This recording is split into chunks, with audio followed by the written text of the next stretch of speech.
एक बार एक साधु से एक सम्राट बहुत प्रभावित हो गया। जापान की घटना है ये। जब भी सम्राट अपने राज्य का चक्कर लगाने के लिए निकलता तो उस साधु को रोज देखता। वो साधु एक वृक्ष के नीचे बैठा रहता, अपनी मस्ती में मस्त, कभी बांसुरी बजाता, कभी नाचता, कभी कोई गीत गुनगुनाता और कभी चुपचाप बैठा रहता, आकाश के तारों को देखता रहता। सम्राट जब भी उसके पास से अपने घोड़े पर सवार होकर निकलता तो वहां एक बार रुक जाता। उस साधु को देखे बिना उससे न रहा जाता था। छुपकर वो उस साधु की मस्ती को देखता और फिर वहां से चला जाता। धीरे धीरे इतना रस आने लगा उसे उस साधु में कि समय कब बीत जाता था उसे पता ही नहीं चलता था। वो सम्राट चुपचाप एक पेड़ के पीछे छुपकर उस साधु की मस्ती देखा करता था। उस साधु की मस्ती ऐसी थी कि सम्राट जब उसे देखता तो वो भी मस्त होकर अपने घर लौटता। ये रोज का काम हो गया था। एक दिन वो सम्राट इतना भाव विभोर हो गया कि उस साधु के चरणों में गिर पड़ा और कहा, महाराज, यहां मैं अब आपको और नहीं रहने दूंगा। वर्षा करीब आ रही है। इस वृक्ष के नीचे आप बारिश में कैसे रहोगे? मेरे महल में चलो, उस पर कृपा करो, मुझे सेवा का अवसर दो। ये सुनते ही वो साधु उठकर हो गया, अपनी झोली उठा ली और कहा, चलो। ये देखकर सम्राट को सदमा लगा। सम्राट कह तो रहा था कि महल चलो, लेकिन प्रसन्न होता ये सुनकर कि फकीर कहता, कैसा महल, कहां का महल? हम जहां हैं वहीं मस्त हैं। हम महल वगैरह में नहीं रह सकते। हमने तो का त्याग किया है। सम्राट के मन में तो ये सब सुनने की इच्छा थी। अगर साधु ने ऐसा कहा होता तो सम्राट उसके पैरों पर गिरकर कुछ और विनती कर लेता, लेकिन साधु तो तुरंत चलने को तैयार हो गया। तो सम्राट सदमे में आ गया। उसने सोचा, कहीं मैंने कोई गलती तो नहीं कर दी? इस आदमी ने मेरे साथ कोई चालबाजी तो नहीं की? ये कोई महल में घुसने की तरकीब तो नहीं लगा रहा कि यहां पर बैठकर बांसुरी बजाता रहा? और कहीं ये इसका बांसुरी बजाना, ये मस्ती में नाचना, ये कहीं मुझे फंसाने के लिए कोई तरकीब तो नहीं है? क्या ये मछली को फंसाने के लिए कांटा तो नहीं फेंका गया था? फालतू ही चक्कर में सम्राट ने सोचा कि अब तो कुछ कह भी नहीं सकता। इसने एक मौका भी तो नहीं दिया। इसने ये भी तो नहीं कहा एक बार भी कि नहीं, मैं बहुत मजे में हूं। क्या बारिश, क्या सर्दी, हमारे लिए सब एक है। सम्राट ने सोचा कि ये भी महल में रहेगा। इतने लोग तो हैं, ये भी रहेगा तो क्या फर्क होगा? लेकिन सम्राट के मन में उस साधु के लिए सम्मान हो चुका था। साधु तो महल में जाकर रहने लगा, पर सम्राट को दिन प्रतिदिन कष्ट लगा, क्योंकि साधु ऐसी मस्ती में रहता था।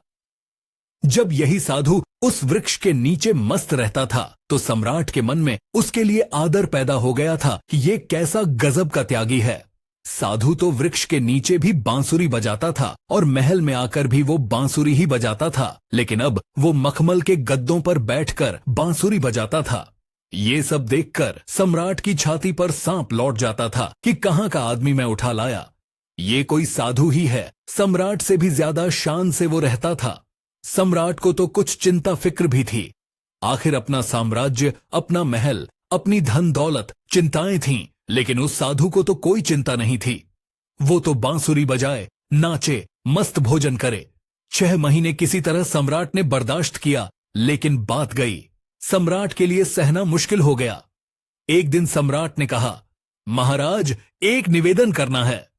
अब मुझ में और आप में क्या फर्क है? साधु ने कहा, फर्क जानना चाहते हो? सम्राट ने कहा, हां महाराज। साधु ने कहा, तुम 6 महीने क्यों फालतू परेशान रहे? ये बात तुम्हें उसी वक्त पूछ लेनी चाहिए थी जब मैं पर बैठा था, क्योंकि मैंने तो देख ही लिया था कि ये बात तुम्हारे मन में उसी वक्त उठ गई थी। जब मैं झोला उठाकर हुआ चलने को, उस समय तुम्हारा चेहरा मैंने देख लिया था। ये प्रश्न तो उसी समय तुम्हारे भीतर था। अरे बुद्धू, तुमने 6 महीने तक अपनी छाती क्यों जलाई? वहीं पूछ लिया होता, मैं झोला डालकर फिर वहीं बैठ जाता। किस बात का संकोच कर रहे थे तुम? लेकिन मैं प्रतीक्षा कर रहा था कि देखो कब तक तुम पूछते हो, तो कल सुबह फर्क बता ही देता हूं तुम्हें। लेकिन हां, गांव के बाहर बताऊंगा। सुबह सम्राट जल्दी उठा, उत्सुक था जानने को कि क्या फर्क है। सम्राट ने सोचा कि क्या फर्क हो सकता है? मुझे तो कुछ भी फर्क नहीं लगता। खाना जो मैं खाता हूं वही वो खाता है और मुझसे भी ज्यादा मांगे करता है। ये लाओ, वो लाओ। मैं जिस कमरे में रहता हूं उससे भी ज्यादा सुंदर कमरे में रहता है वो। मेरा 2-3 नौकरों से काम चल जाता है। ये पूरे दिन 15-20 नौकर साथ रखता है। इसकी जरूरतों का तो कोई अंत नहीं, मांगे ही चला जाता है। इतने शानदार पहनता है कि मुझे कोई देखे तो समझे कि मैं इसका मंत्री हूं। ये खुद ही इस महल का सम्राट मालूम है। कम से कम महल के बाकी लोग मुझसे डरते तो हैं, इसकी आंखों में तो डर नाम की कोई भी नहीं है। बस पूरे दिन बिना किसी चिंता के मस्त बांसुरी बजाता रहता है। आज मैं भी देखूं कि क्या फर्क बतलाता है। सम्राट सुबह सुबह साधु के कमरे में पहुंच गया। वहां जाकर देखा तो साधु ने वही पुराने पहने हुए थे जो वो उस वृक्ष के नीचे बैठकर पहनता था। उसी झोले को अपने एक हाथ में उठा रखा था और दूसरे हाथ में बांसुरी लिए तैयार हुआ था। सम्राट ने कहा, चलिए महाराज, दोनों महल के बाहर निकल आए। चलते चलते गांव की नदी पार हो गई। कुछ देर बाद वे गांव के बाहर आ गए। सम्राट ने पूछा, अभी और कितना चलना है? साधु ने कहा, बस कुछ देर और चलते चलते सुबह से दोपहर हो गई। सम्राट ने कहा, बस अब और आगे नहीं, जो भी कहना है यही कह दो। साधु ने कहा, मैं तो आगे चलता हूं, तुम चलते हो कि नहीं? सम्राट ने कहा, मैं कैसे चल सकता हूं? मेरा महल, मेरी बीवी, मेरे बच्चे, मेरी धन दौलत सब कुछ मुझसे हुए हैं। मैं तुम्हारी तरह फकीर नहीं हूं जिसे किसी बात की कोई चिंता ही नहीं है। साधु ने कहा, बस यही फर्क है तुम में और मुझ में। मैं कहीं भी जा सकता हूं, तुम नहीं जा सकते हो। मैं हर परिस्थिति में खुश रह सकता हूं, लेकिन तुम नहीं। जब मैं उस वृक्ष के नीचे रहता था तब भी मस्ती से रहता था और अपनी जिंदगी के एक एक पल को जीता था।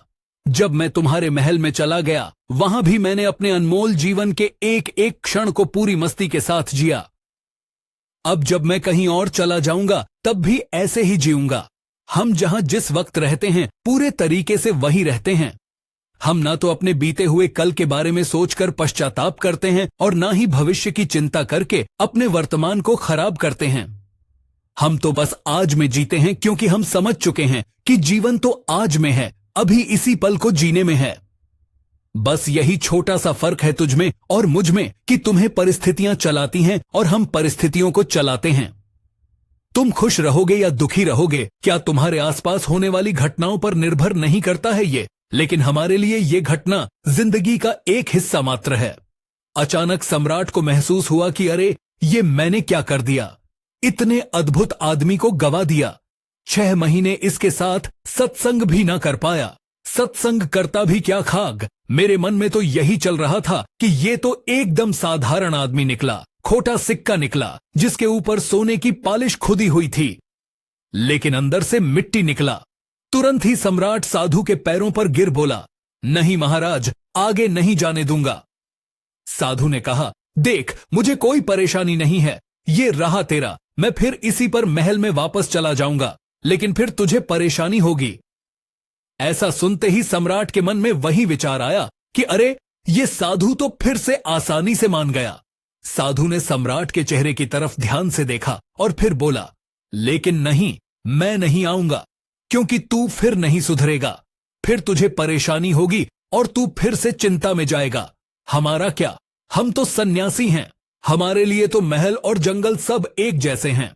हमें कोई समस्या नहीं, क्योंकि जिसे समस्या है वो सन्यासी नहीं है। मेरी बांसुरी जैसे महल में बजती थी वैसे ही जंगल में भी बजेगी और बजती ही रहेगी। ये कहकर वो साधु वहां से चल देता है और सम्राट वहीं उस साधु को जाता हुआ देखता रहता है। दोस्तों, अगर हम अपने जीवन को भी देखें तो हमें हमारी परिस्थितियां चला रही हैं।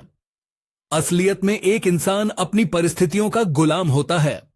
अगर परिस्थितियां अच्छी चल रही हैं तो वो बहुत खुश रहेगा, लेकिन जैसे ही समय पलटता है आदमी दुखी होता चला जाता है। लेकिन क्या कभी आपने विचार किया कि जीवन परिस्थितियों पर ही निर्भर रहता है? क्या आदमी अपनी परिस्थितियों से ऊपर उठकर एक नए जीवन को देख सकता है, अपने स्वरूप को पहचान सकता है? जरा इस बारे में जरूर सोचना और आखिर में आप पाओगे कि तुम भी अपनी परिस्थितियों से बाहर निकलकर एक नए स्वरूप को, एक नए जीवन को देखना तो चाहते हो, लेकिन तुम्हारी परिस्थितियां तुम्हें बार बार पीछे खींच लेती हैं। तुम परिस्थितियों के गुलाम हो चुके हो। तो कोई तो ऐसा रास्ता होगा जो हमें उन परिस्थितियों से बाहर निकालकर एक परमानंद वाले जीवन से साक्षात्कार करा दे। ऐसा कौन सा तरीका है? खुद से चिंतन करना, सोचना, चिंतन करने से ही आपको रास्ता मिलता है।